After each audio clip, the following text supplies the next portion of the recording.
오늘 함께 살펴볼 말씀은 사무엘하 1장 1절부터 16절까지의 말씀입니다. 사울이 죽은 후에 다윗이 아말렉 사람을 쳐 죽이고 돌아와 다윗이 시글락에서 이틀을 머물더니 사흘째 되는 날에 한 사람이 사울의 진영에서 나왔는데 그의 옷은 찢어졌고 머리에는 흙이 있더라. 그가 다윗에게 나와 땅에 엎드려 절하매 다윗이 그에게 묻되 너는 어디서 왔느냐 하니 대답하되 이스라엘 진영에서 도망하여 왔나이다 하니라. 다윗이 그에게 이르되 일이 어떻게 되었느냐 너는 내게 말하라.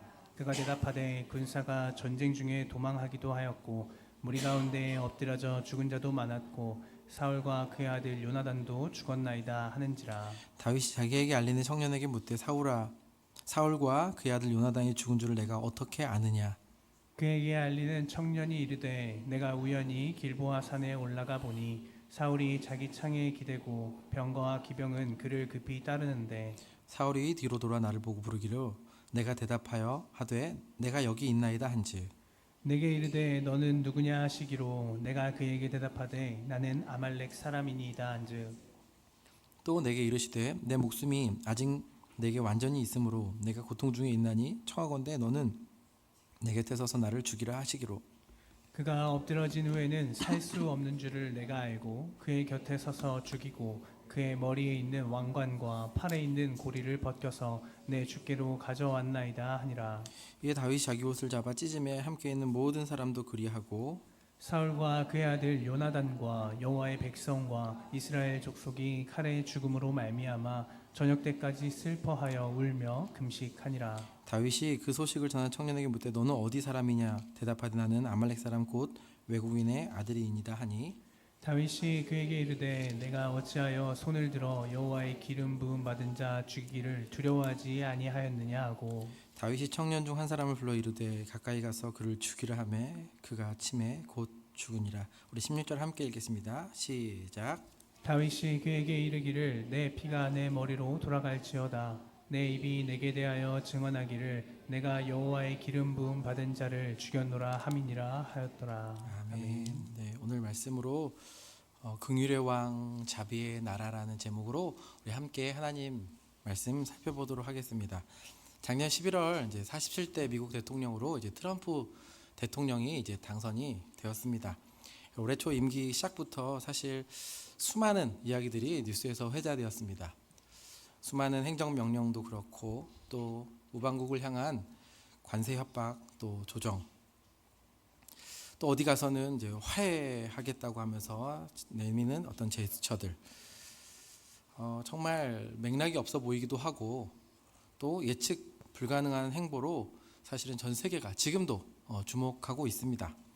바로 엊그제 진행된 한미 정상회담에서도 결과적으로는 어떤 특별한 이벤트 없이 이렇게 진행되었는데 회담 3시간 전에 이제 트럼프 대통령이 예전에 트윗 그 X죠.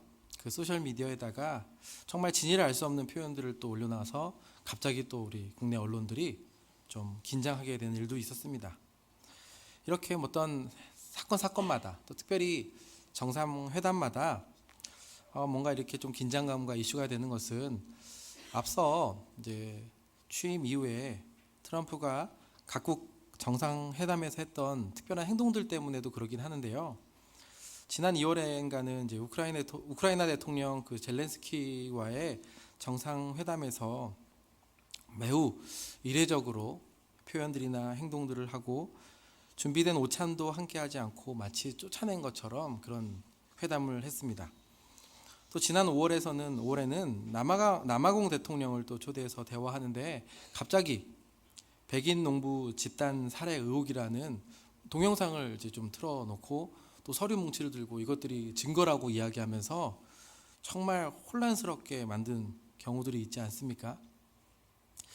이처럼 트럼프는 그래도 정말 각국 정상들이 만나는 그런 자리인데 그런 자리에서조차 예측 불가능한 행동을 보여왔기 때문에 사실 그와 만남을 준비하는 사람이 아무리 어떤 나라의 지도자라고 할지라도 그 트럼프 대통령의 심기를 거스르지 않으려고 또 긴장하는 기세가 역력하다는 것을 우리는 또 이렇게 TV 통해서 보게 됩니다. 또 한 나라, 그것도 미국을 대표하는 사실 지도자를 보면서 아마 우리 인생의 선배님들께서는 또 과거와 비교해서 여러 가지 생각이 좀 드실 겁니다. 물론 트럼프가 어떤 지도자라기보다는 사업가에 더 가까울 수 있겠다 생각도 들긴 하지만 그 정치적인 그 셈법을 다 알 수는 없지만 그래도 과거 미국 하면 또 미국 대통령 하면 또 속으로는 또 뒤로는 뭐 그렇지 않을지라도 공식적이나 공개적인 자리에서만은 사실 명분이 있었고 또 젠틀한 지도자 역할을 해왔는데 이런 최근에 트럼프의 노골적이고 원색적인 행보를 보면은 과연 정말 그런 대국이 맞는가 의심하지 않을 수 없습니다. 어쩌면 이렇게 한 나라의 어떠함은 또 그 나라를 대표하는 그 지도자의 어떠함과 뗄래야 뗄 수가 없습니다. 지도자가 어떤 성품을 가지고 있는지, 그가 어떤 언행을 하고 있는지, 그가 펼치는 법과 정책은 또 그 결과들에 대해서 일관성을 보면서 그 나라가 어떠한 나라겠다 이렇게 생각하지 않습니까? 마찬가지로 성경에서 이야기하는 성경이 말씀하는 하나님 나라 역시 그 나라의 왕의 성품이 어떠한지 그 왕이 무슨 일을 행하고 있는지를 통해서 그 나라가 어떠한지 유추해 볼 수 있습니다. 잘 아시는 것처럼 성경이 가장 중요하게 가르치는 것 중에 하나는 하나님 나라입니다. 성경은 처음부터 하나님 나라와 그 나라를 다스리는 왕의 이야기로부터 시작합니다. 다양한 본문이 하나님 나라에 대해서도 가르쳐주지만 특별히 그 중에서도 우리가 오늘 함께 읽은 사무엘서는 사사와 또 선지자 시대에 다스렸던 그 시대가 마치고 정말 눈에 보이는 왕이 다스리는 그 왕정 시대를 열어가기 때문에 더 이 하나님 나라의 관점에서 특별한 본문이라고 할 수 있습니다. 초대 왕은 잘 아시는 것처럼 사울인데요. 정말 그 초반에 세우심을 받아서 얼마나 겸손했습니까? 하나님께 뜻을 묻고 하나님을 나타내는 그런 겸손한 왕이었지만 그의 마음이 높아지고 교만하고 하나님께 불순종하게 되자 결국 초대 왕이자 처음으로 이제 버림받는 왕으로 등극하게 됩니다. 저희가 우리 예단부에서 요즘에 이 통일왕국에 대해서 배우는데 우리 예단부 친구들은 아마 잘 알 텐데 사울 하면은 맞아요. 무심, 하나님에 대해서 무심한 왕으로 그렇게 알려져 있습니다. 더 나아가서 하나님께서 세우시려는 그 왕 다윗이죠. 그 나라를 회방하는 사람이라고 성경은 기록하고 있습니다. 사울의 이 버림받은 사건 이후로 사무엘서 전체를 걸쳐서 하나님께서는 사무엘을 통해 이스라엘을 다스릴 마음에 합한 왕, 바로 그 다윗을 세우시고 그를 통해 세워간 나라가 어떠한지, 하나님께서 어떤 나라를 그리고 계시는지, 다윗을 통해 눈에 보이지 않는 하나님 나라는 어떤 나라이고 또 세상 나라와는 어떻게 다른지 소개해주는 본문이 바로 우리가 함께 읽은 사무엘서입니다.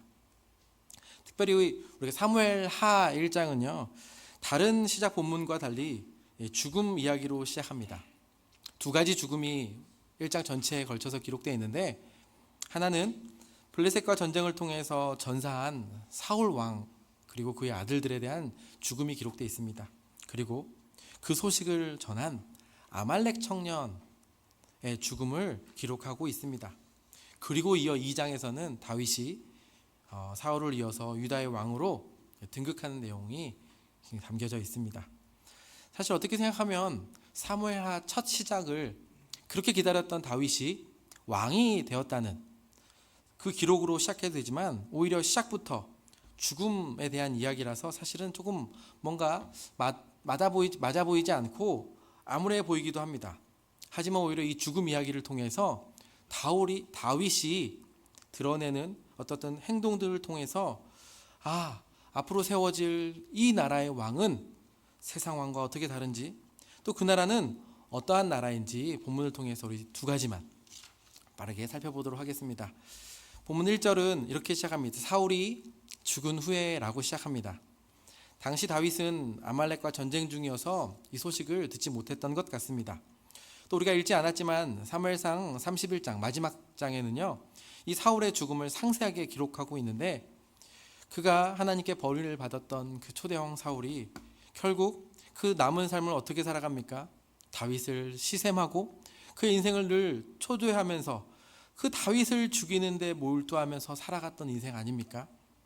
사실 실상은 살아있지만 이미 버림받았고 죽은 것과 마찬가지 인생이었지만 실제적으로 기록된 이 사울의 죽음에 대한 기록은 너무나도 절망적입니다. 사울의 죽음을 살펴보니까 사울 스스로가 할례받지 않은 블레셋에 의해서 모욕당할까 두려워서 스스로 자기의 칼에 엎드러져 죽고 자신만이 아니라 31장 6절에 보니까 이렇게 기록되어 있습니다. 사울과 그의 세 아들과 무기든 자와 그의 모든 사람이 다 그날에 함께 죽었다라고 기록되었습니다. 이러한 사울의 죽음은 그 사무엘서의 그 처음 장면에 특별히 모습은 다르지만 사무엘상 4장에 블레셋과 전쟁 가운데 패배하고 몰락했던 한 죽음을 떠올리게 하는데 바로 엘리 제사장 가문의 죽음입니다. 그 엘리 가문이 망하게 된 이야기와 매우 유사하게 사무엘서 마지막에 기록하고 있습니다. 당대의 제사장인 엘리는 그 불량한 두 아들이 이 전쟁으로 말미암아 전사했다는 소식을 듣습니다. 그리고 더 수치스러운 것은 블레셋에게 언약궤를 빼앗기게 되지 않습니까? 이로 인해서 엘리가 어떻게 죽습니까? 마치 이방인들이 죽을 법한 뒤로 목이 꺾여서 죽었다라고 기록합니다. 사울 역시 자신이 그렇게 죽음만이 아니라 자식들까지 한날에 죽고 블레셋 사람들에 의해서 머리가 베임당하고 블레셋 사방에 그 시체가 보내졌다라고 기록하니 사실 한 지파 개인이 당하는 죽음이라고 생각해도 참 수치스러운데 한 나라를 대표하는 왕의 죽음이요, 또 이 왕위를 이을 자식들마저 한날에 죽어버리는 소망도 끊어진 참으로 침울한 사건이고 이스라엘 민족들에게는 큰 상실감을 갖게 하는 소식입니다. 한데 주목할 것은 이러한 큰 절망을 다루는데 사무엘서 마지막과 또 사무엘하 시작이 사울의 죽음을 그렇게 절망이나 이스라엘의 상실로만 다루고 있지 않습니다. 오히려 덤덤하게 마치 있어야 될 일이 있었던 것처럼 사울의 죽음을 언급하고 바로 시선을 다윗에게로 돌리고 있습니다. 지금까지는 그래도 왕의 정토성이 사울과 그 아들들에게 있었는데 지금 사울과 그의 아들이 한날에 다 죽었다는 이 소식으로 말미암아 자연스럽게 독자는 그렇다면은 그 뒤를 누가 이을 것인가, 누가 왕위를 계승할 것인가에 시선을 모아주고 있습니다. 자, 이제 그 하나님의 공의로운 심판에 따라서 이스라엘 왕, 초대왕 사울이 죽었습니다. 사울의 죽음은 그토록 어쩌면 다윗과 그를 따르던 사람들 입장에서는 원수의 죽음과 진배 없습니다. 원수를 갚으신 하나님께서 응답하셨다. 사울을 버린 하나님께서 정말 사무엘을 통해서 다윗에게 기름 부은 후 줄기차게 그의 인생 전체를 걸쳐서 다윗을 괴롭혔고 시기하고 죽음의 고비를 넘나들었던 그 원흉이 지금 죽었다는 것입니다. 다윗에게는 사실 한 번도 그 사울의 생명과 그 왕자를 차지할 의도가 없었음에도 오히려 다윗은 그런 사울을 처리할 기회가 두 번이나 있었음에도 불구하고 여호와께서 기름 부으신 자를 어떻게 그러할 수 있겠냐라고 대응하면서 신실하게 하지 않았습니까? 하지만 사울은 끝까지 그 다윗을 내 손으로 쳐서 죽이겠다고 결심했던 사람이 바로 사울이었습니다. 그렇게 사울이 죽고 오늘 본문은 그렇다면 이 죽음의 소식 앞에 다윗은 과연 어떻게 할 것인가를 주목하게 합니다. 그를 따르던 사람도 과연 다윗이 어떻게 행동할까를 주목합니다. 어떻게 한 통치자의 죽음과 그 왕위를 이을 자신을 연결시킬 것인지, 어떻게 이 죽음을 수습하고 다시 한번 이 나라를 일으킬 왕위를 이어갈지 기대됩니다. 이러한 상황에서 다윗은 과연 어떤 선택을 했을까요? 따다다다 따다. 보통 드라마로 하면은 이렇게 다음 편에 계속 이렇게 되지 않겠습니까?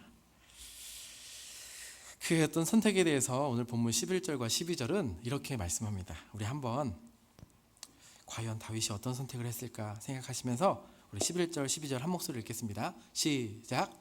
이에 다윗이 자기 옷을 잡아 찢음에 함께 있는 모든 사람도 그리하고 사울과 그의 아들 요나단과 여호와의 백성과 이스라엘 족속이 칼의 죽음으로 말미암아 저녁 때까지 슬퍼하여 울며 금식하니라. 아멘.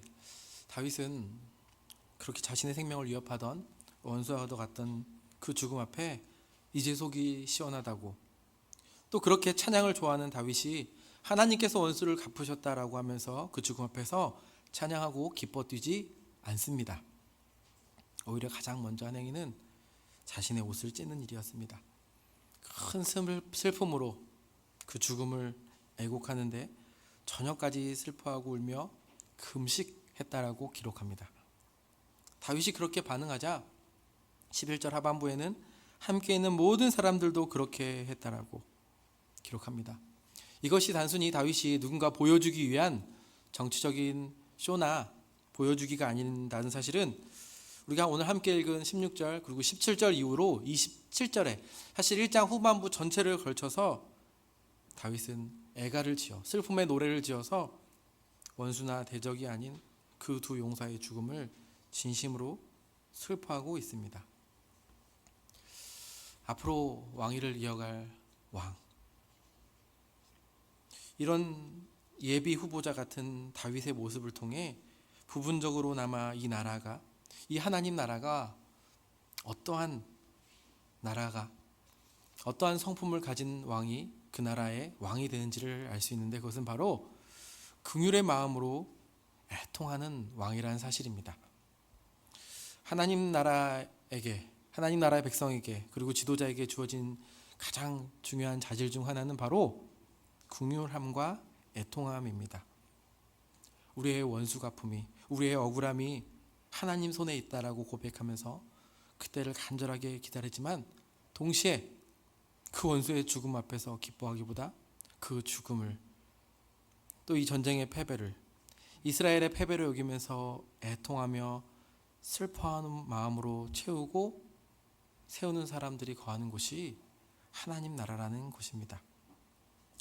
사랑하는 성도 여러분, 오늘 하나님의 백성들이 그 아버지의 뜻대로 흘려야 할 눈물이 사라진 시대라는 것을 보게 됩니다. 그리고 그 눈물이 사라진 자리에는 거짓 즐거움이 가득합니다. 잠깐의 쾌락들이 충만합니다. 또는 그 내면을 살펴보면 그 빈자리에 조급함과 보복, 탓하고 비난하는 원망이 가득한 시대를 우리는 살아갑니다. 내 인생이 저 사람들보다 잘 풀리지 않는 이유를 무엇에든 간에 찾고 싶고 책임을 전가하고 싶습니다. 사회가 또는 내가 정해놓은 그 목적지가 하나인데 그것을 달려가는 나 아닌 모든 타인은 경쟁자가 되는 시대를 살아갑니다. 다른 사람을 죽이지 않으면 내가 죽는 치열한 사회 가운데 웃음은, 또 누군가를 향한 좋은 관계와 배려는 사치처럼 느껴지는 시대를 살아갑니다. 원하는 것을 얻기 위해서라면 내 힘과 방법, 내 속도, 할 수 있을 때 하는 것이 지혜로운 거라고 그 세상의 가르침을 진리로 여긴 채 이 시대의 정신에 우리 역시 같이 마음을 합하여 살아갑니다. 하지만 오늘 본문은 그러한 세상 나라와는 다르게 하나님 나라에 세워지는 예비 왕은 그렇지 않을 수 있다라고 단호히 말하는 사람이라고 이야기합니다. 원수 갚는 것이 내게 있지 않다라고 이야기할 수 있고 기다려야 한다라고 이야기할 수 있는 나라입니다. 심지어 지금 눈앞에 보이는 그 죽음이 하나님의 응답처럼 보이는 그 원수의 죽음 앞에서조차 애통할 수 있는 그 마음은 분명히 세상 나라는 이해하기 어렵고 흉내내기 어려운 마음입니다. 왜 그렇습니까? 이 마음은 세상에는 없는 하나님 마음이기 때문에 그렇습니다. 성경을 보면 예수님께서 여러분 웃으셨다라는 기록을 혹시 읽다가 찾아본 적 있으십니까? 예수님을 그린 그림을 보면 예수님이 활짝 웃고 계신 사진이 이게 좀 종종 보여지기도 하지만 사실 예수님께서 그렇게 하하하하 웃으셨다는 기록은 없지만 공생의 기간 중 종종 눈물을 흘리셨다라고는 기록되어 있습니다. 그 나사로의 죽음 앞에서 사랑하는 자가 그 죽음이라는 이 죄가 주어진 사슬에 매여 벗어날 수 없는 그 상태 가운데 주님은 눈물을 흘리셨습니다. 예루살렘의 멸망을 바라보면서 주님은 눈물을 흘리셨습니다. 사실 주님은 울 필요가 없으신 분입니다. 그리고 자신을 위해서 눈물을 흘리신 것이 아니라 바로 우리를 위해, 마치 우리 인생이 목자 없이 방황하는 인생이라는 것을 보시고 정말 고통스러워하시고 안타까워하시면서 긍휼의 마음으로 눈물을 흘리시고 애통해하셨던 긍휼의 목자요, 긍휼의 왕이셨습니다. 표면적으로는 사울의 죽음으로 말미암아 그렇게 다윗을 평생 힘들게 했던 그 어려움이 드디어 끝난 것 같습니다. 다윗에게 새로운 기회가 찾아오고 시작인 것처럼 보이지만 사실 지금 이런 다윗 행복은 지금 이런 변했던 그런 환경이 큰 문제가 되지 않았음을 우리는 알게 됩니다. 이미 다윗과 그의 백성들 안에 시작된 하나님 나라의 성품과 마음을 담은 이 애통과 눈물은 이러한 어떻게 보면 위기 가운데 하나님 나라가 진정 추구하는 것이 무엇인지를 드러내 보여주고 있습니다. 이러한 기회를 엿보면서 기다렸다는 듯이 왕권을 탈환하는 것도 아니고 숨어 지내며 고생했던 나를 회상하면서 자 이제 드디어 우리에게도 기쁨의 시대가 왔다 격려하고 축하하는 것이 아니라 바로 이 나라의 주인 되시는 아버지의 마음으로 애통해함으로 보이지 않는 그 하나님 나라의 진정한 지도자의 성품이 무엇인지 가르쳐줍니다. 누가 그 나라의 지도자입니까? 긍휼의 마음으로 애통하는 사람이 그 나라의 지도자입니다. 에스겔서 18장에는 이렇게 기록하고 있습니다. 우리 잘 아시는 말씀인데요. 우리 18장 21절에서 23절 말씀 우리 한 목소리 함께 읽겠습니다. 시작. 그러나 악인이 만일 그가 행한 모든 죄에서 돌이켜 떠나 내 모든 율례를 지키고 정의와 공의를 행하면 반드시 살고 죽지 아니할 것이라. 그 범죄한 것이 하나도 기억함이 되지 아니하리니 그가 행한 공의로 살리라. 주 여호와의 말씀이니라. 내가 어찌 악인이 죽는 것을 조금인들 기뻐하랴. 그가 돌이켜 그 길에서 떠나 사는 것을 어찌 기뻐하지 아니하겠느냐. 아멘. 여러분, 우리의 주님은, 우리의 왕은, 그분의 긍휼은 착한 사람들에게만이 아니라 악인조차 그들의 죽음조차 기뻐하지 아니하시는 긍휼과 애통을 가지신 왕이십니다. 오히려 그런 악인조차 돌이켜 회개하는 것을 기뻐하시는 여러분, 그분이 우리의 진짜 왕이십니다. 아시는 분은 아시겠지만 저희 자녀들은 일반 학교를 다니다가 이렇게 대안학교로 편입해서 이제 다니고 있습니다. 최근에 저희 자녀들이 다녔던 학교에 이번 주에 모든 수업을 멈추고 이제 금식하는 주간을 갑자기 정하게 되었습니다.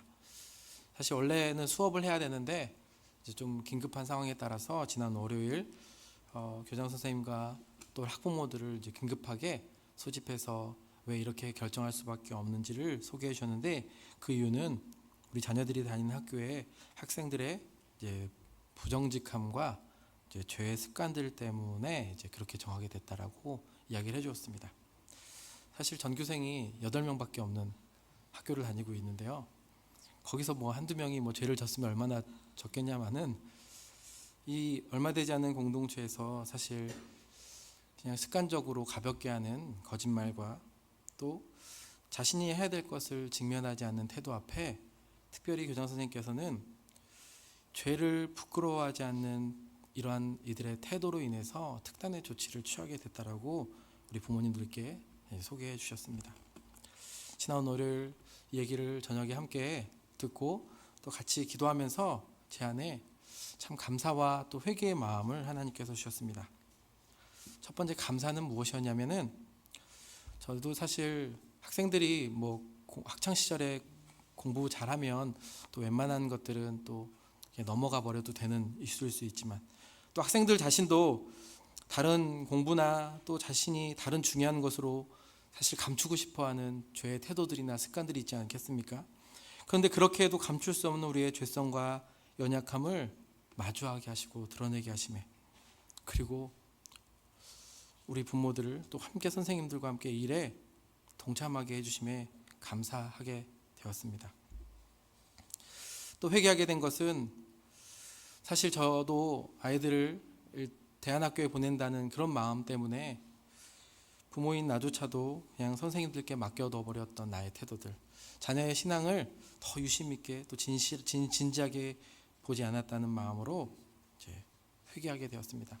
그래서 아이들은 지금 그 학교에서 되게 다양한 징계를 받으면서 한 주를 보내고 있습니다. 그래서 금식 오늘 나왔던 것처럼 금식하고 또 말을 할 수 없는 침묵, 그리고 이제 하루 종일 수업 안 하고 이제 성경을 쓰면서 로마서를 쓰면서 그 힘겨운 시간을 보내고 있습니다. 에너지도 없죠. 말하고 싶은데 말할 데도 없죠. 성경만 붙잡고 하면서 이제 기도하는 시간을 보내면서 저 역시 또 이번 한 주간 또 개인적으로 이 부분을 놓고 정말 아무리 좋은 가치를 또 대안학교라고 해도 기독교 학교라고 해도 우리 자체가 정말 구부러진 인생이라서 하나님의 긍휼이 아니면 어떻게 우리 아이들을 하나님께로 돌아오게 하겠는가. 이러다 뭐 공부도 잘하는 것도 아니고 신앙조차도 이렇게 되면 사실은 뭐가 되겠는가 절박한 마음으로 애통하면서 이번 한 주를 또 기도하게 됩니다. 사랑하는 성도 여러분께 한번 여쭤보고 싶습니다. 최근에 혹시 언제 애통해 보셨습니까?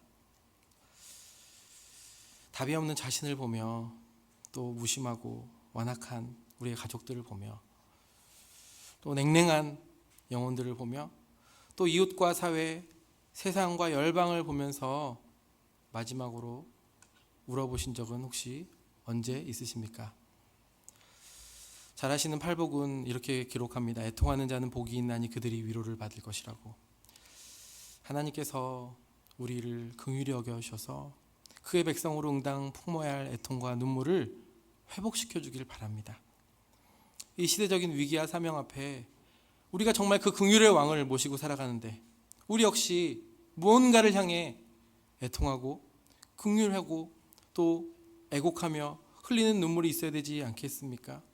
오히려 우리가 그렇게 눈물 흘리고 애통할 때 세상에서 하나님 나라의 도래가 또 우리가 그분께 속한 백성임이 드러날 것입니다.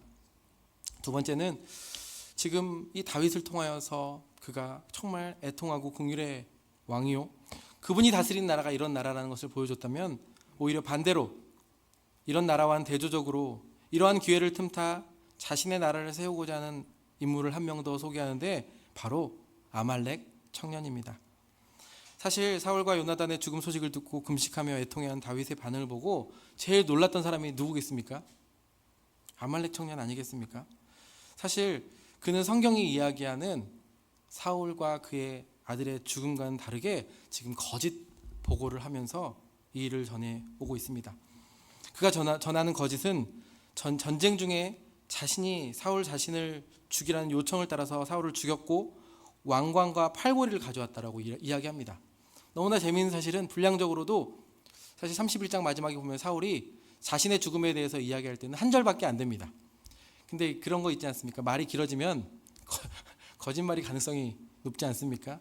지금 이 아말렉 청년은 자기가 어떻게 더 구체적으로 그 사울의 죽음을 목도하고 그리고 그로부터 이 전리품을 가져왔던 것이라고 이렇게 이야기합니다.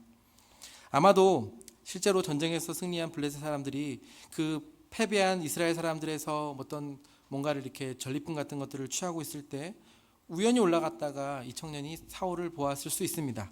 그리고 정말 그 시체에서 왕관과 팔찌를 챙긴 후에 이야기를 꾸며서 다윗을 찾아왔을 것입니다. 이렇게 다윗을 찾아온 이유는 분명합니다. 무엇 때문이겠습니까?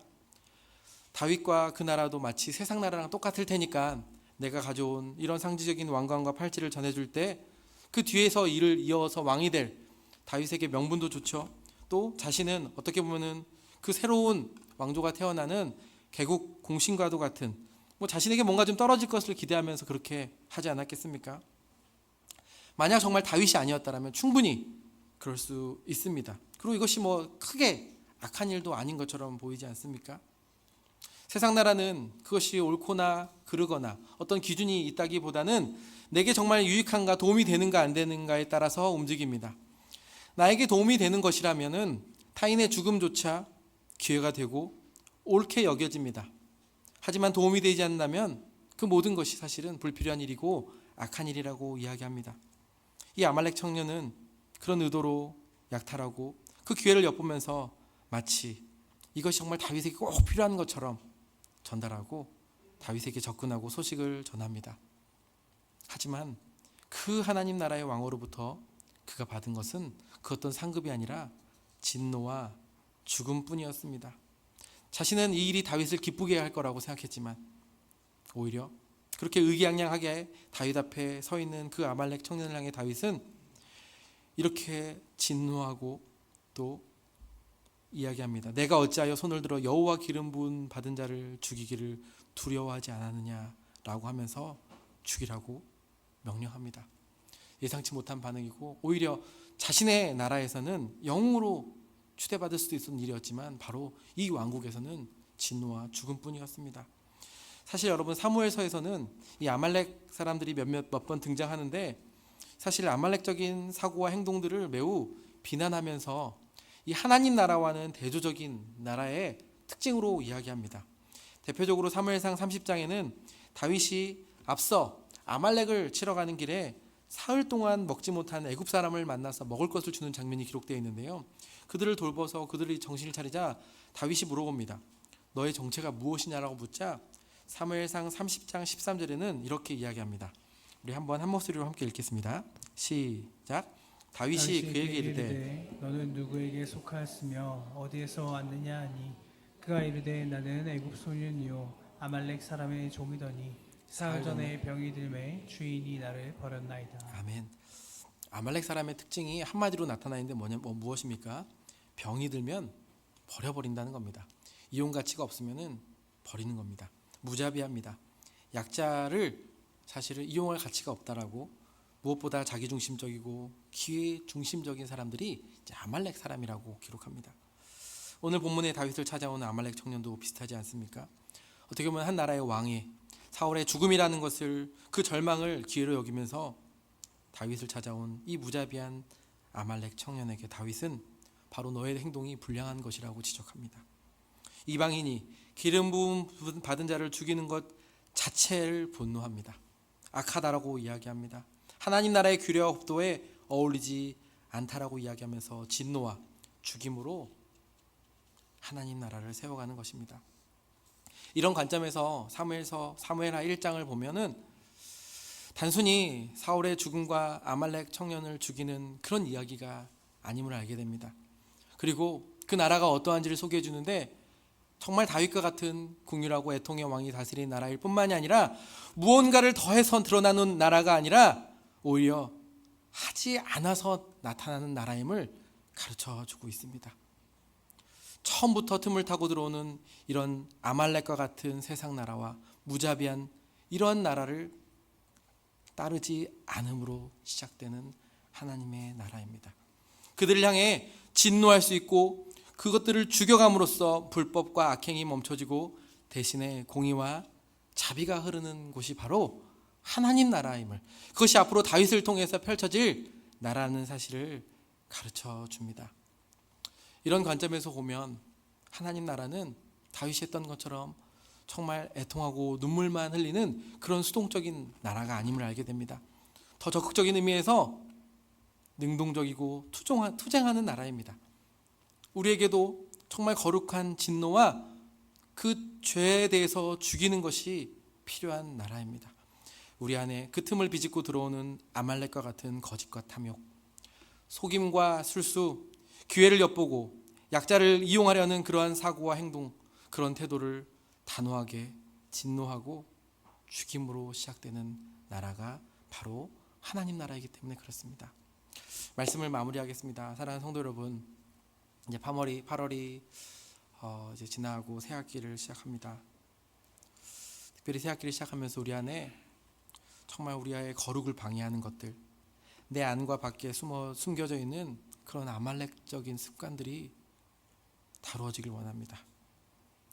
정말 너무나 자연스럽게 아말렉 청년처럼 내가 보기에 좋고 내게 유익한 것이라면, 내 목적을 위해서라면 그 어떤 수단도 허용되는 그런 태도들을 성령 하나님께서 밝히 비춰주시기를 기도합시다.